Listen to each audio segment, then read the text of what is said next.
Hvala predsjedniče. Procjena Komisije je da utaje i prijevare poreza koštaju otprilike 2000 eura po glavi stanovnika Europske unije, dakle svakog živog građanina, uključujući i nas ovdje, 2000 eura koštaju te prijevare.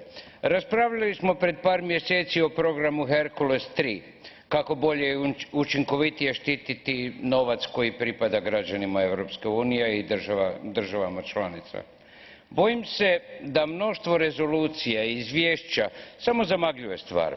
Problem nije u stavovima, stavovi su nam dobri, nego u provedbi. Izvješća koje dobivamo recimo za 2011. i 2012. ne razlikuje se previše.